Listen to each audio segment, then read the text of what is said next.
안녕하세요. 저는 30대 중반의 여자입니다. 결혼한 지 9년 차고요. 결혼하면서 미국으로 건너오게 되었어요. 시댁이 미국에 있거든요.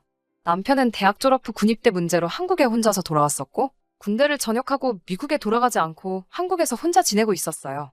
한국에 남아서 영어 회화를 그룹과외식으로 가르쳐주는 일을 하면서 근근히 벌어먹고 살고 있었는데, 저는 그 수업에 참여한 학생 중 한 명이었어요. 그렇게 공부하면서 지내다가 서로 사랑에 빠져 결국 결혼까지 약속하게 되었습니다. 남편의 그룹과외가 벌이가 좋은 편은 아니었기 때문에 결혼을 약속하고 얼마 동안은 남편에게 안정적인 직장을 가지면 좋겠다고 말했어요. 남편도 그 사실을 알고 제 말에 동의했고요. 하지만 어려서부터 미국에서만 지내오느라 그렇다 할 인맥도 없고 미국에서 졸업한 대학교도 국내에서는 그렇게 알아주는 학교가 아니었던지라 경력도 없고 나이가 많은 남편이 안정적인 직장에 취직하는 건 하늘의 별 따기였어요. 중간에 중소기업에 취직이 되긴 했는데 월이백도 안 되는 월급이었어요. 저도 회사에 다니고 있긴 했지만 벌이가 썩 좋은 편이 아닌 건 마찬가지였거든요. 둘이 합쳐서 500도 안 되는 돈으로 생활을 할 생각을 하니 아무리 짱구를 굴려보아도 답이 나오지 않았어요. 현실의 벽에 결혼을 포기해야 하나 서로 힘들게 고민하던 차였습니다. 그러던 어느 날 남편이 미국으로 가서 새롭게 시작해보면 어떻겠냐고 제게 물어보더라고요. 시댁이 미국에서 사업을 하고 있으니 우리들 자리 잡을 때까지 울타리가 되어주시더라고요. 아무리 못해도 여기보다는 낫지 않겠냐? 자기도 여기서 취직하는데 더 이상 좋은 회사는 구해지지 않을 것 같다며? 아예 미국으로 삶의 터전을 옮겨보자고 했습니다. 잘 알아보고 가지 않은 제 잘못도 있지만 미국에서의 생활은 녹록지가 않았어요. 시댁이 미국에서 하고 있다는 사업은 다름이 아니고 세탁소였습니다. 미국에서 세탁소 하시는 분들이 많기 때문에 절대 세탁소라고 무시하는 건 아닙니다. 하지만 시부모님 두 분이서 사람 쓰지 않고 직접 발로 뛰시고 인건비를 조금 절약하는 식으로 운영하고 계셨어요. 게다가 예전에는 한국 사람들이 주로 하던 사업이었는데 당시 다른 나라 이민자들이 동종업종에 뛰어들게 되면서 경쟁이 많아져 예전에 비해 훨씬 힘들다고 하시더라고요. 남편은 그래도 미국에서 자라온 기반이 있기 때문에 저는 미국에 있는 회사에 취직을 할 줄 알았어요. 제가 이민 간 지역이 교민들이 많은 지역이었는데 남편은 미국 회사를 들어가는 게 아니었고 시부모님이 하는 사업같이 교민들이 소규모로 하는 동네 구멍가게에서 시급을 받으면서 일을 하게 되었어요. 구멍가게 일이었지만 월급은 한국보다야 훨씬 좋았어요. 하지만 돈이 다가 아니었어요. 한국인을 주로 고용하고 싶어하는 교민들 사업 특성상 남편이 긴 시간 동안 일하기를 요구해 오더라고요. 덕분에 남편은 일주일에 60시간이라는 강도 높은 노동을 하게 되었어요. 사실 계산해보면 한국에서 주 40시간 일하고 받는 월급보다는 높지만 일하는 시간을 따져보면 그렇게 월등하게 높은 편도 아니었고 시간과 돈을 바꾸고 사는 삶이었기에 하루에 2~3시간 같이 보내는 게 전부였거든요. 일에 찌들어 피곤해하는 남편을 보는데 이게 부부인가 룸메이트인가 하는 생각이 들더라고요. 그래도 시부모님 집에 얹혀 사니 월세 걱정은 없었고 일하는 데 들어가는 시간이 워낙 많으니 어디 갈 곳도 없어서 돈 하나만큼은 잘 모였습니다. 저도 시부모님 세탁소에서 근근히 일을 도우면서 일을 하고 있었고요. 그래도 제가 명색이 며느리고 제가 돈 벌어봐 남편하고 같이 미래 준비하기 위해 모으는 건데 돈 주는 걸 되게 아까워하시더라고요. 경력이 없으니 최저시급을 주겠다고 하시는 말도 참았는데 제가 일을 도와드리면서도 책상머리에 앉아서 하는 일만 해와서 그런가 일머리도 아주 없고 도움이 안 된다는 듯이 말씀하셨어요. 돈은 최저시급으로 계산해서 제대로 주셨지만 돈 주실 때마다 오히려 자기들이 제게 일을 가르쳐주니 제가 돈을 내야 하는 게 맞지 않냐며 농담하시듯이 생색을 내셨습니다. 남편이 버는 것과 합쳐서 돈도 그럭저럭 예상한 것보다 빠르게 모이고 있었고 이렇게 2년 정도만 고생하면 저희가 집을 사서 독립해 나갈 수 있었어요. 그거 하나만 바라보고 열심히 살고 있었는데 정말 미국에서의 삶은 하나도 행복하지 않았습니다. 내색은 안 하고 있었지만 제 말투에서 다 티가 났나 봐요. 친정엄마가 안 좋은 제 목소리를 눈치채시고는 제가 미국에서 어떻게 사는지 보고 싶다고 한번 방문하시기로 했어요. 시댁에 빈방이 있는데도 불편하다는 이유로 기어이 고속도로 외곽에 붙어있는 싸구려 비즈니스 호텔을 잡아주시더라고요. 물론 비용은 제가 내야 했고요. 친정엄마는 짧게 2주일 일정으로 오셨습니다. 말씀드렸다시피 남편이 하루 일하고 안 하고가 저희 가게에 직접적인 타격을 줄 정도였고 동네 구멍가게다 보니 월차 같은 기본적인 복지도 없었어서 친정엄마와 보낼 수 있는 시간이 길지가 않았어요. 식사라고 대접해주는 게 미국에 왔으면 꼭 먹어봐야 한다면서 한국에도 있는 패스트푸드 같은 걸 포장해와서 드시게 하고 그랬어요.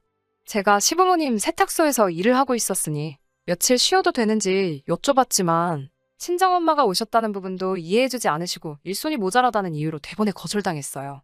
운전도 할 줄 모르시는 친정엄마는 그 고속도로 외곽 호텔에서 대낮에는 감옥살이를 하셨어야 했고 그나마도 제가 쉬는 날에도 차가 없으니 어디 다니지도 못해서 친정엄마도 제가 받는 대우에 화가 많이 나신 상태였어요. 하루는 미국 음식이 입에 안 맞으셨는지 한국 음식 먹을 만한 데가 없냐고 하셔서 근처에 있는 한국 식당에서 식사를 했어요.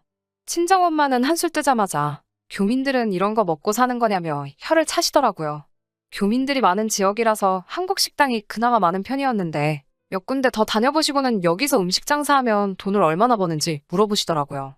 친정엄마가 지방이지만 그래도 방송에도 몇 번 소개된 지역 맛집을 하고 계셨거든요. 여기서 엄마 음식 팔면 아주 대박이 나겠다는 생각을 하셨나 봐요.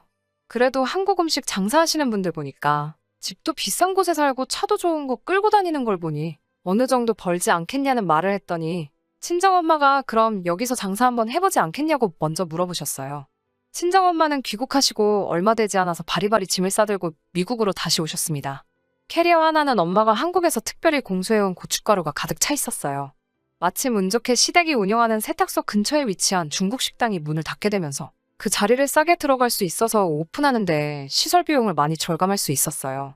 제가 모아온 돈으로는 턱도 없었지만 친정엄마가 한국에서 돈을 끌어오셔서 가게를 오픈할 수 있었습니다. 가게 오픈할 때가 되니 친정엄마는 체류기간이 다 되어서 한국에 돌아가셔야 했어요. 음식에 꼭 들어가야 하는 비법 양념을 한가득 만들어주시고 떠나셨어요. 한국에서 공수해온 고춧가루가 필수였고 그 외의 재료들은 친정엄마가 하나하나 맛을 보고 연구해가면서 현지화를 시켜놓았습니다. 시가에서는 세탁소 일손도 없어 죽겠는데 무슨 식당을 한다며 불편함을 감추지 않았지만 친정엄마가 돈까지 들고 와서 가게를 오픈해버리니 딱히 반대를 하지 못했습니다. 결과는 대성공이었습니다. 오픈한 지 6개월이 채 지나지 않아서 교민들 사이에서 입소문을 타기 시작했고 그때쯤 불어오던 한류 열풍에 힘입어서 외국인 손님들까지도 유치할 수 있었어요. 그때쯤부터 저 혼자로는 도무지 감당이 안 돼서 남편이 하던 일을 그만두고 같이 일을 시작했고요. 시가와 알고 지내는 교민 중에 지역유지이신 분이 있는데 투자 형식으로 1호점을 더 좋은 위치에 오픈해 주신다는 제의도 해주셨고 교민이 많이 사는 다른 지역에도 2호점을 내면 어떻겠냐는 제의까지 해오셨습니다. 2호점까지는 아직 여력이 없다고 거절하기는 했는데 언제든지 생각이 바뀌면 알려달라고 하셨습니다. 지역신문에도 소개되고 입소문을 타면서 장사는 완전히 자리를 잡았어요. 그때쯤부터 돈도 엄청 벌리게 되었고 저는 식당 일에는 큰 뜻이 없었기 때문에 미국에서 주류사회에 들어가지는 못하더라도 미국 살면서 남편이 식당을 하더라도 저는 번듯한 직장을 가지면 좋겠다는 생각에 늦게나마 대학교에 입학해서 회계사 공부를 시작했습니다. 제가 공부를 시작한다는 말에 시부모님은 남편 혼자 힘든 식당 일 시키고 저는 편한 거 하려고 한다는 식으로 받아들이셨지만 애초에 음식 장사를 반대했던 시댁이었기 때문에 제 결정에 더 이상 거부권을 행사하실 수도 없었어요. 그때쯤 집은 구하지 못했지만 새로 옮긴 가게 근처에 월세방을 구하게 되면서 시댁으로부터 독립도 하게 되었고요. 제가 공부하는 동안 친정엄마는 6개월에 한 번씩 미국에 오셔서 돈 한 푼 받지 않으시고 장사를 도와주시고 한국에서 택배로 이런저런 재료들 다 공수해 오셔서 6개월치 장사할 비법 양념을 만들어두고 떠나시고 했습니다. 그런데 이게 화근이 되었어요. 장사 4년 해오면서 친정엄마가 빌려주신 돈은 다 갚은 지 오래였지만 양념 사용비 및 용돈 명목으로 친정에 매달 200씩을 보내드리고 있었습니다. 시댁에는 그 반 정도를 드리고 있었어요. 그래도 1년에 2번은 오셔서 3개월씩 총 6개월을 돈 한 푼 받지 않으시고 장사 도와주시고 가는 데다가 음식 맛이 사실 엄마가 만든 비법 양념에서 나오는 거였기 때문에 달에 200씩 드리는 게 저는 절대 많다고 생각하지 않았거든요. 양가에 그렇게 드리는 돈의 제학비까지 제외하더라도 돈을 엄청나게 잘 벌고 있는 상황이었기도 하고요. 그런데 남편은 식당 운영하면서 그게 그렇게 불만이었나 봐요. 사실상 저는 공부를 시작하면서 가게 운영에 손을 떼왔고 식당을 이만큼까지 키워놓은 건 남편 공이 컸기 때문에 사업을 더 키워보려는 남편의 입장도 이해가 갔습니다. 이제 2호점을 내도 될 정도로 여력이 생겼고 지역마트에서도 밀키트 형식으로 제품을 만들어 보겠냐는 제의가 들어왔는데 장모님이 만들어주는 양념 가지고는 이제 6개월도 버티지 못한다고? 왜 비법 양념을 친정엄마가 우리에게 전수를 해주시지 않는 거냐는 거였어요. 하지만 저는 이유를 알고 있었어요. 엄마가 왜 그걸 전수해주지 않는 이유는 간단했어요. 처음 친정엄마가 미국에 방문하셨을 때 시댁이 친정엄마에게 해준 대우나 저를 대하는 태도를 보고 행여나 식당이 잘 되었을 때 저희가 그 비법 양념마저 쥐고 있지 않으면 분명히 언젠가는 소망받게 될 거라고 생각하셨던 거죠. 친정엄마의 성견지명이었던 거죠. 그런데 남편 말을 들어보니 양념을 현지에서 직접 만들게 되면 친정엄마한테 200 보내는 걸 시댁하고 똑같이 반으로 줄일 수 있으니 우리 가게에도 도움이 되지 않겠냐는 이야기를 하는 게 저희 엄마한테 그깟 100만 원 더 주는 게 아깝다는 듯이 이야기를 해오는데 어이가 없었어요. 거기다가 미국도 변이 때문에 아주 난리잖아요. 그 덕에 이미 시댁 세탁소는 이 시국에 타격을 입을 대로 입어 문을 닫네만에 하는 상황이었고, 이웃점을 내면 그걸 시부모님에게 운영하도록 드린다고 하는 것 아니겠어요? 남편이 확장하고픈 사업에는 저나 친정엄마는 들어가 있지 않고 오직 자기 자신과 시부모만 잘 될 생각만 하고 있다는 게 너무 괘씸하더라고요. 우리 두 부부가 같이 이뤄낸 성공이라고 생각하지 않고 자기가 잘나서 잘했다는 듯이 말하는데 정말 있는 정마저 전부 떨어지는 것 같았어요. 그때쯤부터 친정엄마의 비법 양념을 가지고 정말 엄청나게 싸웠어요. 여유가 없더라고 줄건 줘야 하는 게 맞고 여기까지 올 수 있었던 게 누구 덕인 줄 아냐고 화를 내면 남편은 그게 왜 장모님 덕이냐고 자기가 다 열심히 해서 이만큼 장사를 키운 게 아니냐며 화를 냈어요. 장모님이 그까짓 양념 가지고 치사하게 구니까 시골 동네 식당에서 벗어나질 못하고 계신다는 막말을 하는 걸 들으니 더 이상 이 사람하고 말해봐야 해결이 나질 않을 것 같아서 시부모님을 자리에 불렀습니다. 그래도 같은 어른이니 시부모님이 이 상황에 제대로 된 판단을 내려 남편에게 한 소리 해주실 줄 알았는데 그 와중에 시부모님은 내 아들 솔직히 저 아니었어도 사업하는 재주가 있어서 여기서 뭐라도 한 자리 했을 거라고 저를 나무라시는데 그때 저는 이 생활을 포기해야겠다는 생각을 했습니다. 이렇게 무일푼으로 미국에서 시작해서 해드릴 수 있는 게 많아졌는데 그 과정에 저의 공은 하나도 없고 오직 남편이 잘해서 그런 거라 일관하시는 모습과 제가 번듯한 직장을 가져보려 노력하는 걸 허파의 바람이 들어서 아들이 힘들게 번 돈을 쓸데없는 곳에 축내고 있다는 듯이 생각하는 집안과는 더 이상 같이 갈 수 없다는 생각이 들었어요. 저도 공부가 끝나서 미국 회계사 자격증을 취득한 상태였고 저 혼자서도 살아갈 수 있을 거라는 확신이 들었어요. 남편에게는 마지막 기회라는 생각으로 다시 한번 물어봤습니다. 이웃점을 시작하게 된다면 시부모님이 운영하게 할 생각 없고 제가 직접 운영할 것이고 사업이 확장되는 만큼 친정엄마에게 양념 사용료 명목으로 돈을 더 드려야겠다고요. 2호점이 잘 되는 만큼 시댁에는 용돈을 더 드리는 식으로 하는 게 맞지 않겠냐고 이야기했습니다. 남편은 저에게 끝까지 이렇게 이기적일 수 있냐고 대본의 화를 내더군요. 그깟 양념 하나 가지고 유세 떨지 말라고 하면서 식탁을 주먹으로 내려치더라고요. 그때 결정했어요. 그때 주먹으로 내려친 식탁이 다음에는 제가 될 수도 있다는 생각이 들었거든요. 남편에게 여태까지 최저시급 받으면서 시부모님 가게에서 일한 것, 친정엄마 처음 오셨을 때 호텔도 아니고 고속도로 외곽에 있는 사구려 숙박시설에서 감옥살이 시킨 것들 빠짐없이 다 이야기하면서 저도 참을 만큼 참아왔다고 은혜를 갚아도 모자랄 판에 그깟 돈 몇 푼 주는 게 아까워서 개고픈 무는 꼬라지를 보니 이제 우리는 다 끝난 것 같다고 이혼하자고 말했습니다. 남편은 식당의 성공이 마치 자기가 이룩해낸 성공인 것 마냥 거기에 취해 있더라고요. 알겠다고 이혼해준다고 하지만 식당은 자기가 키운 거나 마찬가지니 위자료 한 푼 받아갈 생각하지 말라고 했어요. 물론 그동안 벌어온 돈이 많기는 했지만 아쉽지 않았어요. 저도 그만큼 공부하면서 학비로 들어간 돈도 있고 저도 한국에서 새로 시작할 준비가 되어 있었거든요.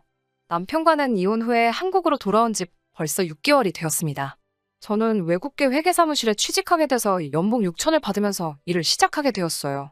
미국에서 알고 지내던 친구와 근근히 연락하면서 지내는데 벌써부터 식당이 삐그덕거린다는 재밌는 사실을 알려주더라고요. 음식 맛이 변했다고 교민 손님들이 하나둘 빠지기 시작하더니 요즘은 아주 파리를 날리고 있다고요. 그나마 있는 손님도 한국 음식 맛을 잘 모르는 외국인 손님밖에 없고 소식을 모르는 교민 손님들은 음식 맛이 변했다고 컴플레인을 한다고 하더라고요.